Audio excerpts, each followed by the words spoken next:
The distillery sat deep in the mountains, hidden beneath a canopy of pine so thick it swallowed smoke before it could rise. That's how we stayed alive during Prohibition. No roads, no signs, just mud paths and silence. There were 5 of us working the still. Long nights, cold air, the smell of yeast and copper soaked into our clothes so deeply it never really washed out. Most batches came out rough but drinkable, burned going down, paid well enough. Then came the violet batch. It happened after a storm rolled through the mountains. Lightning struck somewhere close that night, close enough to shake the glass jars hanging above the work tables. The next morning the mash smelled wrong, sweeter, metallic, and when we rammed the liquor through the coils, the moonshine dripped out dark violet instead of clear. Not purple, violet, iridescent. It shimmered in the lantern light like oil floating on water. Poisoned batch, one of the men muttered. Maybe it was, but supplies were low. We were desperate, and desperate men don't throw away profit. We bottled it anyway. The first reports came 3 days later. Drinkers getting sick, not dying, changing. A man in town walked into a barber shop with skin so pale it looked translucent. By afternoon, the barber swore he could see shapes moving beneath it. Not bones, mechanisms, tiny rotating gears beneath the flesh. Most people laughed it off until the bodies started appearing. I saw the first one myself, a farmer named Eli. He stumbled into the distillery just before dawn, shaking violently. His skin, God, it looked like cloudy glass stretched over something unfinished. Veins gone, muscle gone, and beneath the transparency, gears clicked slowly where organs should have been. Brass teeth turning inside his chest, tiny pistons flexing beneath his ribs. His eyes leaked thin black oil instead of tears. "Help me," he whispered, but his voice crackled strangely, like a phonograph playing too slow. One of the workers crossed himself, another ran. Eli collapsed onto the dirt floor. When his arm struck the ground, it shattered, not flesh, glass. The broken limb revealed layers of intricate clockwork inside him, ticking softly in the cold morning air. And the worst part, the gears were still moving. We stopped selling the batch immediately. Too late. By then, half the county had tasted it. People began changing slowly. First transparency, then rigidity. Movements became jerky, mechanical, precise, like invisible machinery was teaching their bodies new rhythms. The town doctor disappeared after claiming he heard factory noises coming from patients' lungs. At night, entire houses glowed faint violet through the windows. No one entered, no one came out. Then it happened to Tommy, one of our own.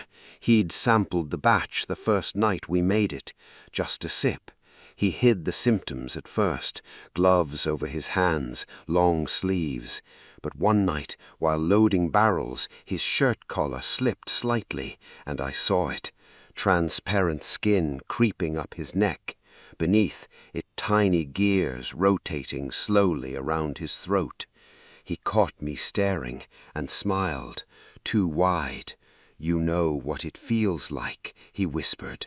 The lantern light shimmered through his face, revealing metal structures moving beneath his cheeks. "It feels organized." A cold sweat broke across my skin. Tommy stepped closer. His movements clicked subtly now, soft mechanical sounds with each shift of his body. "The drinking," he said quietly, "isn't changing us." His jaw twitched unnaturally. "It's repairing us."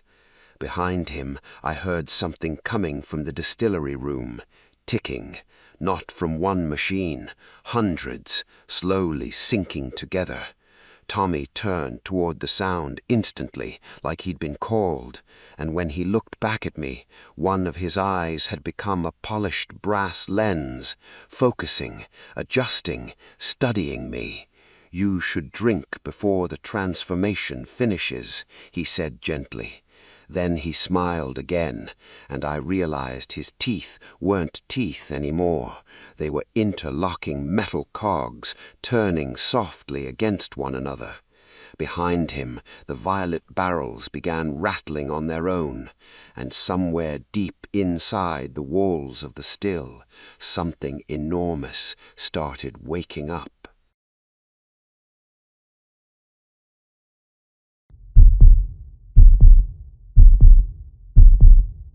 I found the tavern during a storm, or maybe the storm found me. The sea had turned black hours earlier, waves hammering against the rocks hard enough to shake the harbor posts loose. I'd been unloading cargo in a miserable little coastal town whose name I can't remember anymore. By nightfall, every inn was full, every doorway barred against the weather. I was soaked to the bone when I saw the lantern, swanging faintly near the shoreline where no building had stood before. A wooden sign creaked above the door, "The Marrow Tide." I should have known something was wrong. The tide was high enough to swallow the entire stretch of beach, but the tavern stood untouched, dry, waiting. Inside, the air smelled of salt, wet wood, and something richer beneath it, like boiling broth. The patrons sat quietly at scattered tables, hunched over mugs of dark ale. Most wore heavy coats and wide-brimmed hats pulled low over their faces. No music, no laughter, just whispering, constant whispering. The bartender polished a glass behind the counter. Tall man, thin as driftwood. "Drink?" he asked. "How much?" I said. He smiled slightly. "Free." That should have sent me running. Instead, I sat.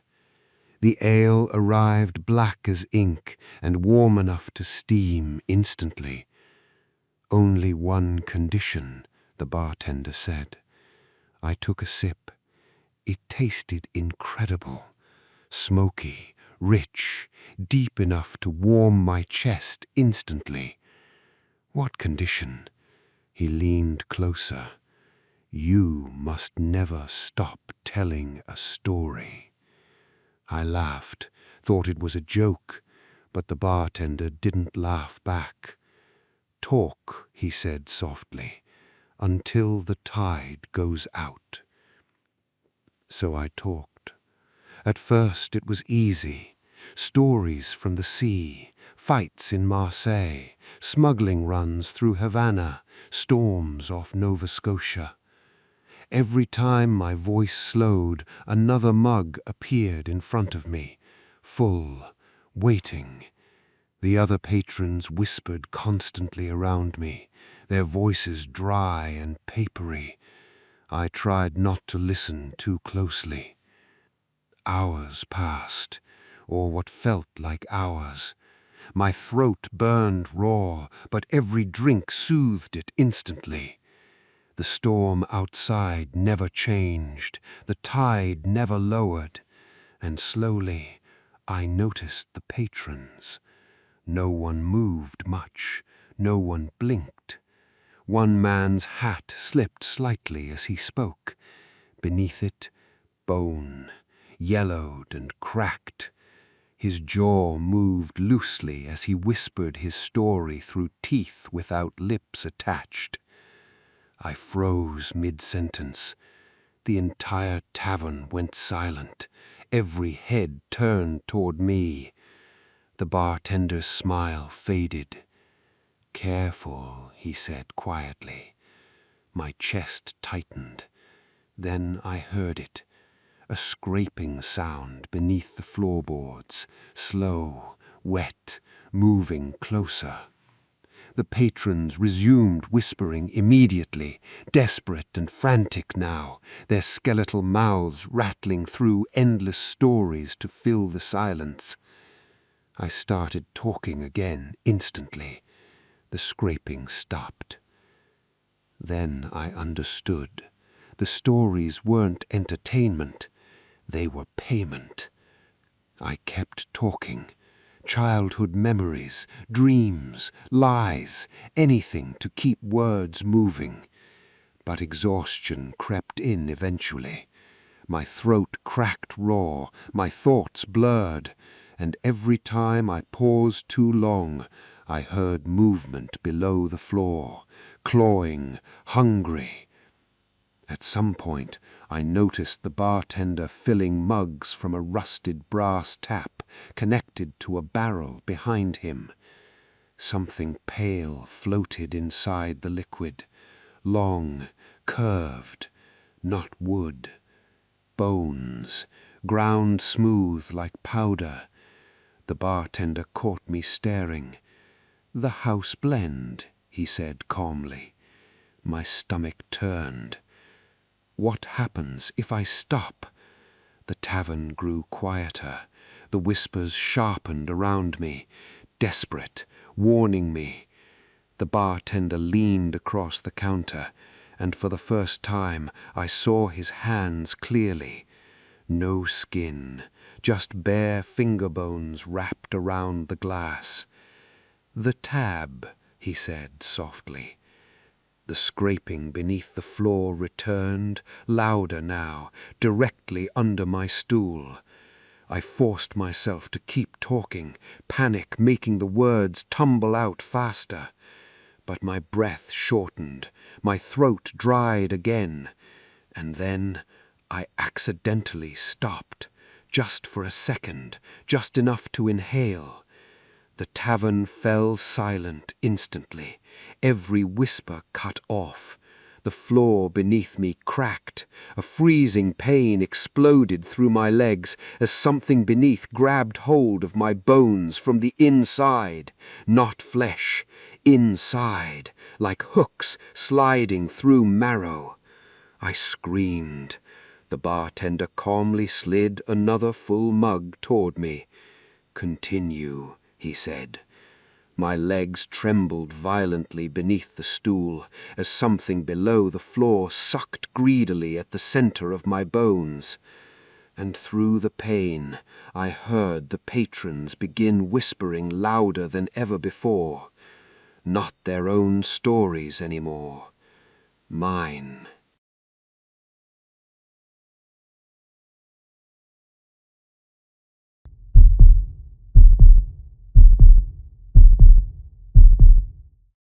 Paris always smelt different after midnight. Not romantic like the postcards promised. Real Paris smelt of wet stone, cigarette smoke, old wine, and the river carrying rot beneath the bridges. I lived above a cabaret in Montmartre then, surviving on bad poetry and cheaper alcohol. Most nights blurred together into green-tinted conversations and smoke thick enough to stain the ceiling. That's where I met the man with the bottle. He arrived near closing time, wearing a black wool coat despite the summer heat. Pale hands, hollow eyes.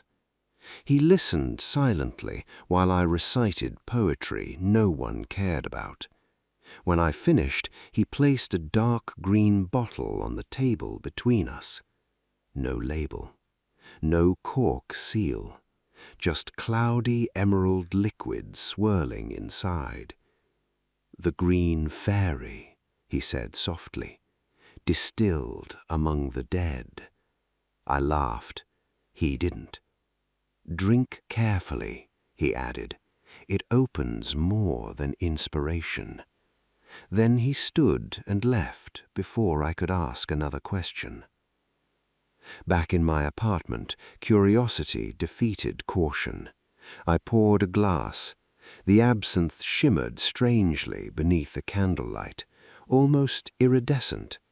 The smell rising from it was sharp, anise and herbs mixed with something earthy underneath, like damp soil after rain. I drank. The warmth hit immediately, strong, burning. Then came the distortion. At first I thought it was the alcohol bending the room slightly. The edges of furniture seemed to ripple faintly, as though viewed through water. But the ripples stayed, moved, spread. The air beside the window folded inward for a moment, and I saw another Paris behind it. Not different, wrong. The buildings stretched taller there, impossibly thin against a blackened sky. Streets twisted at impossible angles. Shadows moved where people should be. I blinked hard. The vision vanished. My pulse hammered in my throat. Then I heard whispering, not from downstairs, from the ripple itself. I drank again the next night, and the veil thinned further. The distortions appeared everywhere now, in mirrors, puddles, cigarette smoke curling through the room. The shadow city always waited beneath ours, watching. I began seeing figures standing in it, tall things draped in movements that resembled coats but hung too heavily, like wet fabric wrapped around broken limbs. Their faces, God, their faces shifted constantly, never fully human, features stretching and reforming like reflections disturbed by water. But their eyes remained fixed on me, every time. Sleep became impossible. Even sober, I could feel the other city pressing close behind reality. The sounds came first, footsteps echoing from empty corners, distant metallic groaning beneath the streets, and always whispering, speaking in a language that felt familiar enough to almost understand. The fifth glass changed everything.